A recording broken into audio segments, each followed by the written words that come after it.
Welcome back to the Deep Dive. So today we're tackling a subject that it sits right at that intersection of psychology and mathematics. Which is, usually where the biggest messes in our lives tend to hide. Absolutely. We're talking about money, but maybe more specifically, we're talking about the sticky advice that governs how we use it. Sticky is the perfect word for it. It's that guidance that just hangs around for decades. Right. It gets repeated at every dinner party, and eventually it just hardens into something that feels like an absolute truth. Exactly. I Yeah. mean, if I get an email from some prince in a country I've never visited asking for my bank details, I know that's a scam. It's obvious. Sure. But if my dad or, some well-meaning financial blog tells me a rule of thumb that's been around since the 90s, my guard is completely down. It just feels like wisdom. And that is precisely where the danger lies. The most damaging financial mistakes, they aren't usually caused by some obvious fraud. They're caused by common wisdom that has expired, but nobody bothered to check the date on it. It's comfortable, it's simple, and it creates this false sense of security. The source material we're digging into today makes a really disturbing point right out of the gate. Yeah. It argues that following this outdated wisdom doesn't lead to a loud, spectacular crash. You don't wake up one morning totally bankrupt.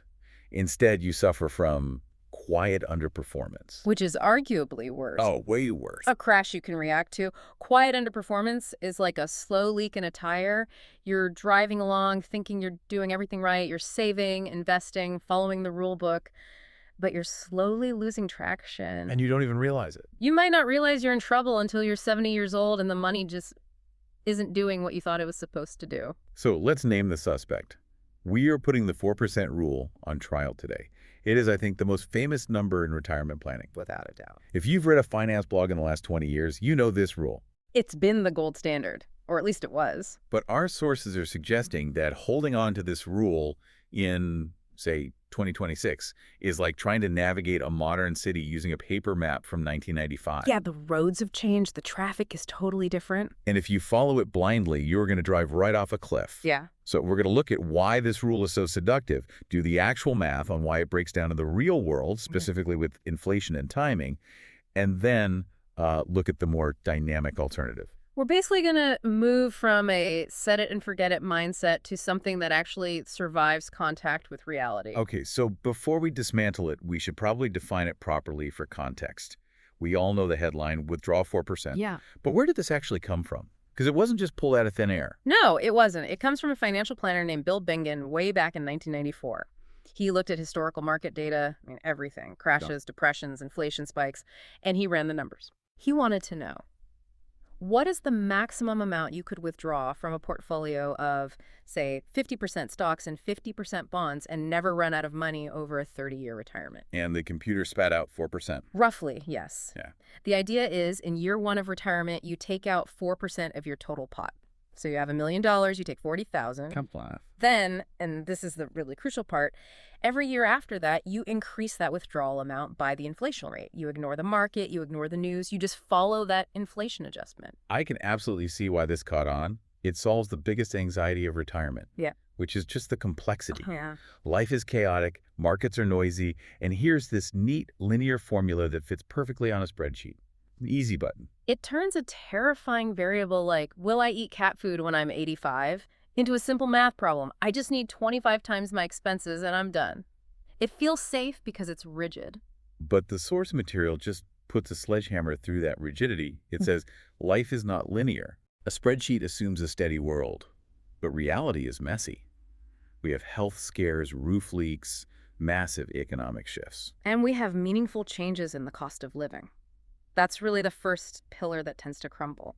Inflation. Let's dig into this, because I think people gloss over inflation as just a buzzword.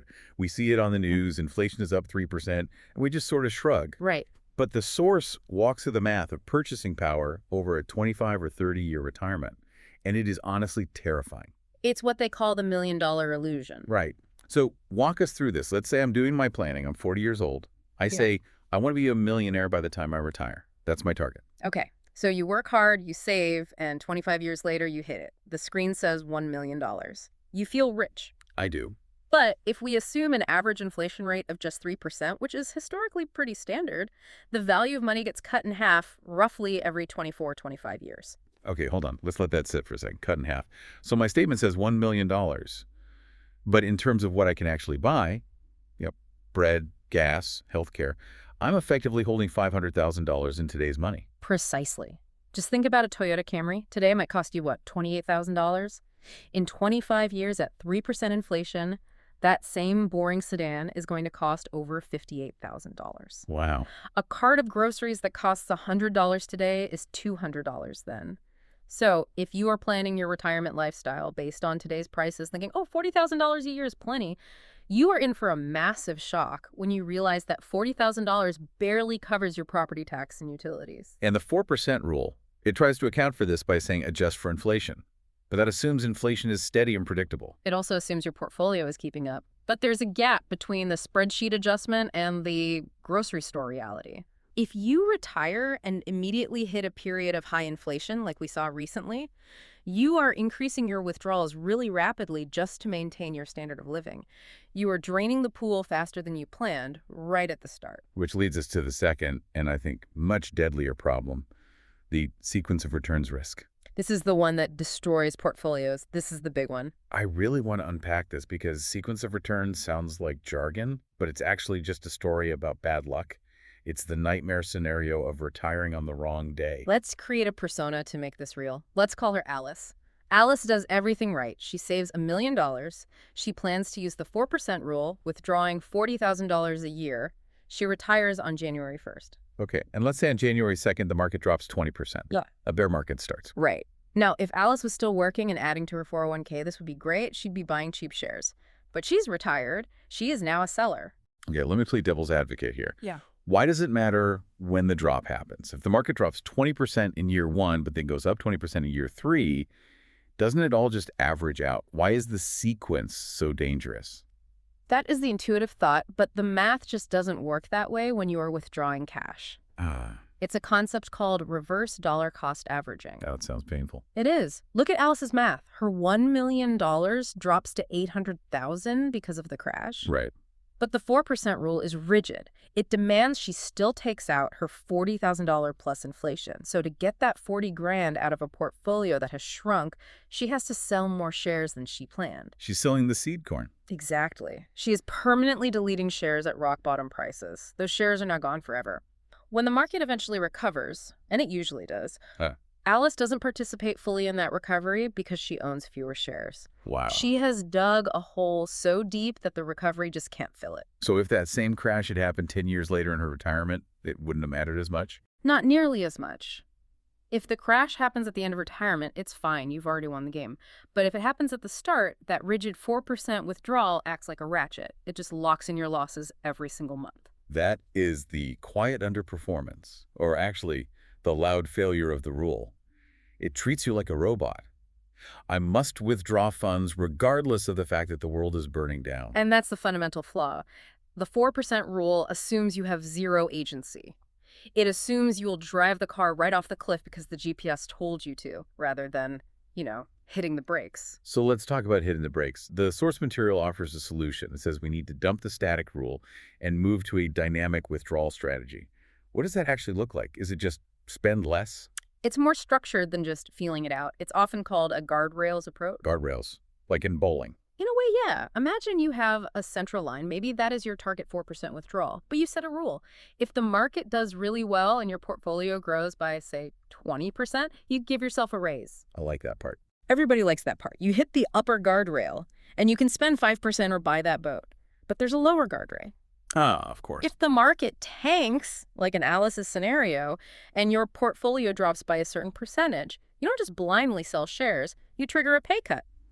You might say, okay, the market is down, so this year I'm not taking an inflation adjustment, or I'm cutting my discretionary spending by 10%. So instead of a fixed salary, you're treating your retirement like a commission-based job. Good year, bonus, bad year.